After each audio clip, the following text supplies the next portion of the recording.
सभी को राधे राधे। कल अपने जो ग्लूकोज है उसकी साइक्लिक स्ट्रक्चर देखे। आज अपन देखेंगे उसकी होवर्थ स्ट्रक्चर। अपन ने यहाँ देखा था कि जो ग्लूकोज है उसमें एक नंबर पर एल्डिहाइड ग्रुप होता है।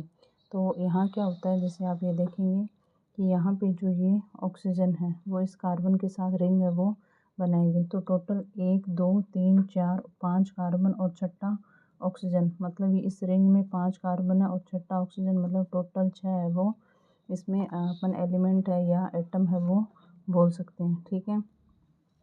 अगर होवर्थ स्ट्रक्चर की बात करें तो यहाँ आप लोग देखिए, अपन ने बोला था कि रिंग में कितने एटम है, 6।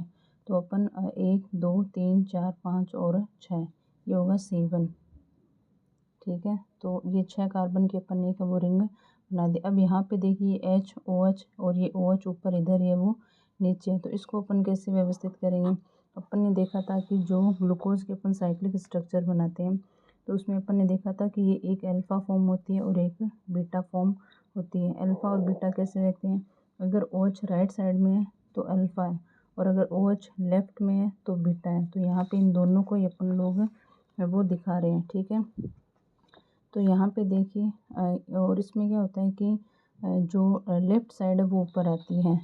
तो अगर अल्फ़ा की बात करें तो मतलब OH है वो राइट में, सॉरी H है वो लेफ़्ट में है। तो ये अल्फ़ा है, मतलब इसमें OH है वो राइट साइड में। ठीक है।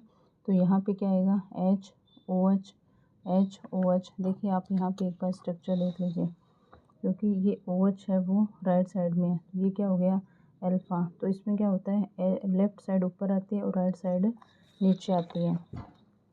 तो इसी से अपन देखिए HOH HOH OH H HOH और जो ये 5वां कार्बन है किरेल, उसमें अपन मोलिकुलर वेट के हिसाब से, जैसे इसका ज़्यादा हाइड्रोजन का कम है तो इसको ऐसे व्यवस्थित कर देते हैं। अगर बीटा फॉर्म की बात करें तो अपन देखेंगे जो OH है अब वो लेफ़्ट साइड में होगा और अपन बोलते हैं कि लेफ़्ट साइड का OH है वो ऊपर लेफ़्ट साइड ऊपर आती है और राइट साइड नीचे आते हैं। तो यहाँ ऊपर क्या है OH फिर H, बाकी ये दोनों सेम है। देखिए ये तीनों सेम है, बाकी पूरा सेम है, केवल यहाँ फ़र्क होगा। क्यों, क्योंकि ये अल्फ़ा फॉर्म है ये बीटा फॉर्म है। अल्फ़ा फॉर्म में OH राइट साइड में होता है और बीटा साइड में OH है वो लेफ़्ट साइड में होता है। और अपन लेफ़्ट साइड को ऊपर लिखते हैं, ये जैसे इसको यहाँ पे ऊपर लिखते हैं लेफ़्ट साइड को, ये है इसकी लेफ़्ट साइड, इसको ऊपर लिखते हैं, राइट को नीचे लिखते हैं। और जो 5वां कार्बन है ये किरेल वाला है, यहाँ पे ये जो हाइड्रोजन और ये जो अल्कोहल है इसमें अपन मोलिकुलर वेट के हिसाब से वो इसको रखते हैं। ठीक है। तो इसको और क्या क्या बोलते हैं, इसको अल्फ़ा फॉर्म भी बोलते हैं, अल्फ़ा डी ग्लूकोपाइरिनोज भी बोलते हैं और इसको बोलते हैं बीटा डी ग्लूकोपाइरिनोज है। ठीक है। अल्फ़ा आइसोमर भी बोलते हैं और बीटा आइसोमर भी बोलते हैं। इसको यहाँ पे डी क्यों बोलते हैं, क्योंकि अपन देखते हैं कि जो इसके अपन ये स्ट्रक्चर बनाते हैं तो यहाँ पे जो 5वां कार्बन है इस पर OH है वो राइट साइड में होता है, इसलिए इसको D है वो बोलते हैं।